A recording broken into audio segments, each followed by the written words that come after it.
Good news, Hyderabad ORR కి అతి చేరువలో విల్లాస్ APR ప్రాజెక్ట్స్.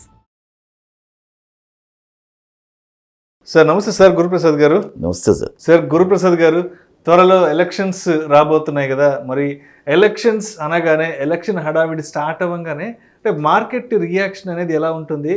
అదేవిధంగా గతంలో ఎన్నికలు జరిగినప్పుడు మరి అప్పట్లో మార్కెట్ రియాక్షన్ అనేది ఎలా ఉండింది అసలు? ఖచ్చితంగా సార్, ఇది ఒక స్ట్రాటజీ. ఎలక్షన్స్ అంటేనే market volatility, heavy volatility, abnormal volatility. అంటే నా అనుభవంలో 2002లో అనుకుంటా 2004 ఎలక్షన్స్ వచ్చింది. 4 ఎలక్షన్స్ 2000లోనే మేము మార్కెట్లో ఎంటర్ అయ్యాము. అప్పుడు వచ్చి బీజేపీ వాజ్పేయి గారు ప్రైమ్ మినిస్టరు. అప్పుడు మార్కెట్ వచ్చి అప్పుడే మార్కెట్ అంటే కరెక్ట్గా నేను మార్కెట్లో వచ్చినప్పుడు నిఫ్టీ వచ్చి 700 ఉన్నింది. అంటే మీరు మార్కెట్లోకి వచ్చేటప్పటికి 2000 అప్పటికి వాజ్పేయి గారు ప్రధానిగా ఉన్నారు. అవును, 700 ఉన్నింది నిఫ్టీ వచ్చి 700.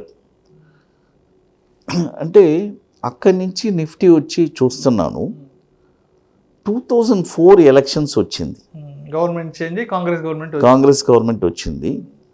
అప్పుడు ఒక ఇంపాక్ట్ వచ్చింది సార్, ఒక ఫాల్ వచ్చింది. ఎలక్షన్స్ టైంలో ఒక ఫాల్ వచ్చింది. ఆ తర్వాత అక్కడి నుంచి ఒకే బుల్ మార్కెట్ అప్ టు 2009 ఎలక్షన్స్కి. అప్పుడు ఆ 2009 ఎలక్షన్స్ ముందు 2008లో ఒక క్రాష్ వచ్చింది. లేమన్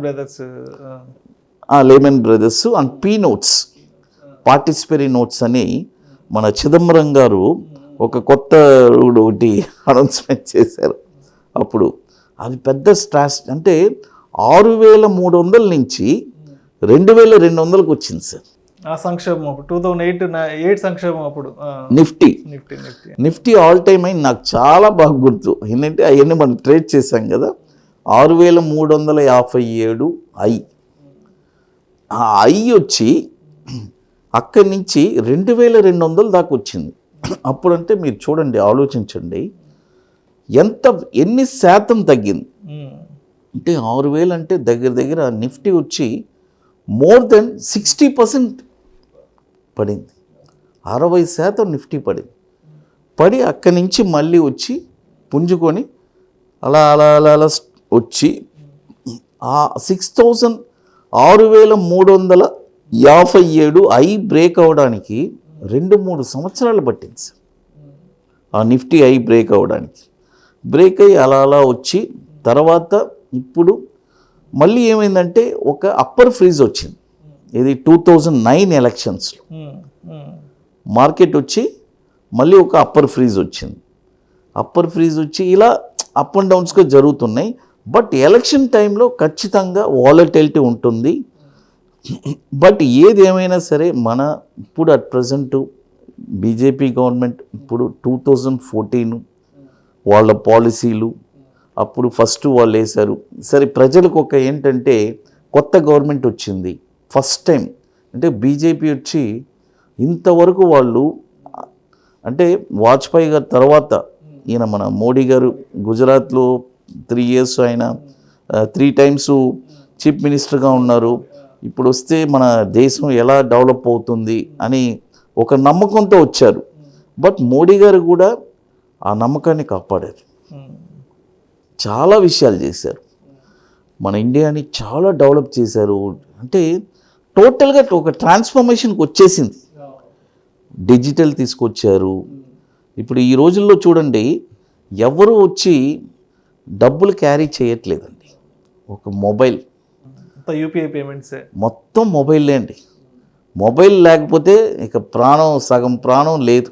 బయటకు వెళ్ళడానికి అసలు ఛాన్స్ లేదు. అంటే ఒకప్పుడు పర్స్ బయటకు ఎత్తుకెళ్ళే వాళ్ళని, ఇప్పుడు పర్స్ లేకపోయినా పర్లేదు కానీ మొబైల్ చేతిలో. ఇప్పుడు పర్సు, ఇప్పుడు ఆధార్ కార్డు, పాన్ కార్డు కూడా అన్ని డిజిటల్లే కదా. డ్రైవింగ్ లైసెన్స్ డిజిటల్లే, అన్ని డిజిటల్లే.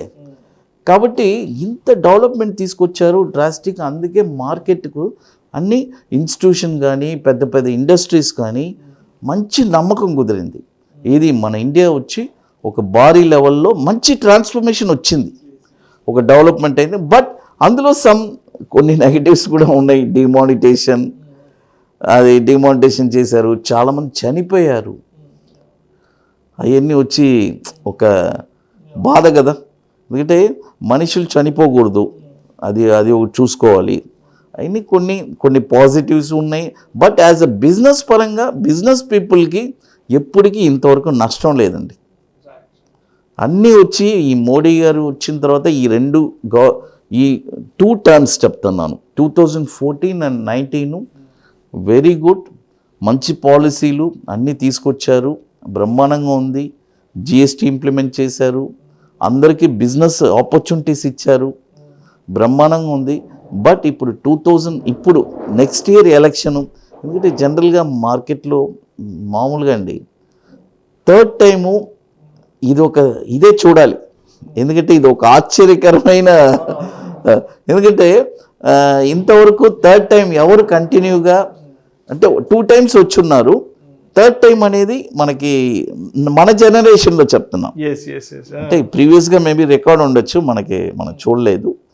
బట్ ఇప్పుడు మనం ఒక ఆశ్చర్యాన్ని చూడబోతున్నాము. నెక్స్ట్ ఇయర్ ఎవరు వస్తారు, అది మార్కెట్ కూడా అదే ఆశ్చర్యంలోనే ఉంది. ఎందుకంటే మార్కెట్ కూడా అదేలాగా బిహేవ్ చేస్తుంది. బట్ ఒకటి మాత్రం చెప్తున్నాను సార్, మళ్ళీ అదే మనం బీజేపీ గవర్నమెంట్ ఒకవేళ వస్తే మార్కెట్ ఇంకా పీక్స్కి వెళ్తుంది. ఇక ఇండియన్ మార్కెట్కి డోకా లేదు. నా అనుభవంతో చెప్తున్నాను సార్, ఎందుకంటే వీళ్ళు ఆల్రెడీ రూలింగ్లో ఉన్నారు, అదే పాలసీస్ కంటిన్యూ అవుద్ది. బిజినెస్ మ్యాన్స్కి ఒక నమ్మకం కుదురుతుంది. ఓకే, ఇంకా ఫారినర్స్కి కూడా ఒక నమ్మకం వస్తుంది, ఇక్కడ ఇన్వెస్ట్ చేద్దాం. ఎందుకంటే గవర్నమెంట్ మారితే ఏమవుతుందంటే వాళ్ళు ఒక రూల్ తీసుకొస్తారు, కొత్త రూల్ తీసుకొస్తారు. ఈ పాలసీస్ అన్ని చేంజ్ అయిపోతా ఉంటాయి, ఎవ్రీ 5 years గవర్నమెంట్ చేంజ్ చేయకొద్ది అప్పుడు ఆ ఇంపాక్ట్ వచ్చి మార్కెట్ మీదే కదా పడుతుంది. సరే ఏదైనా సరే అది ప్రజల మీద, మార్కెట్ మీద పడిందంటే అది ప్రజలే కదా ఏదైనా. కాబట్టి ఇది సార్ మన అంచనా. But there is a lot of volatility ఉంటుంది, చాలా ప్రికాషన్గా ఉండాలి. నేను ఒకటే చెప్తాను, ఎలక్షన్ టైంలో ట్రేడింగ్ చేయబాకండి.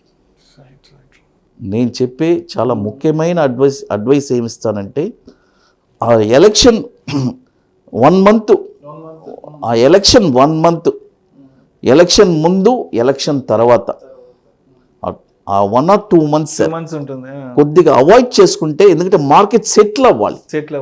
కరెక్ట్. ఎందుకంటే న్యూసెస్ వస్తూనే ఉంటుంది కదా, ఈలోపు ఎగ్జిట్ పోల్స్ వస్తుంది,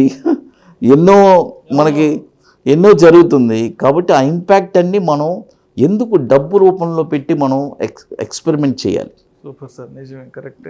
అది మనం చక్కగా సిట్ ఆన్ క్యాష్ పెట్టుకొని వాచ్ చేద్దాం. మార్కెట్ ఒక 2-3 అంటే గవర్నమెంట్ ఒక 2-3 నెలల తర్వాత కొంత స్టేబుల్ అయినాక ఈ పాలసీస్ అంతా కూడా మళ్ళీ కొంచెం రన్నింగ్లోకి వచ్చాక అప్పుడు మార్కెట్ వైపు చూడడం మంచిది అంటారు. 100%. ఎందుకంటే మార్కెట్ ఎక్కడికి వెళ్దు, స్టాక్ మార్కెట్ ఇక్కడే ఉంటుంది. అది sir. Thank you so much Guruprasad garu. Thank you. త్వరలో ఎన్నికలు రాబోతున్న సందర్భంలో మార్కెట్ రియాక్షన్ ఎలా ఉంటుంది, అండ్ ఎలక్షన్స్ జరుగుతున్నప్పుడు జరిగిన తర్వాత ఇన్వెస్టర్స్ అనే వాళ్ళు ఎటువంటి జాగ్రత్తలు తీసుకోవాలనే అంశం గురించి మీ విశ్లేషణ ద్వారా ప్రేక్షకులకు చాలా డీటెయిల్గా తెలియజేశారు. Thank you so much sir. మీకు కూడా థ్యాంక్ యూ సార్. గారు రెగ్యులర్గా నేను హైదరాబాద్ వస్తున్నాను, వచ్చిన 4 monthsకి ఖచ్చితంగా మీరు ఇన్వైట్ చేస్తున్నారు. I'm really happy. Thank you sir. నమస్తే.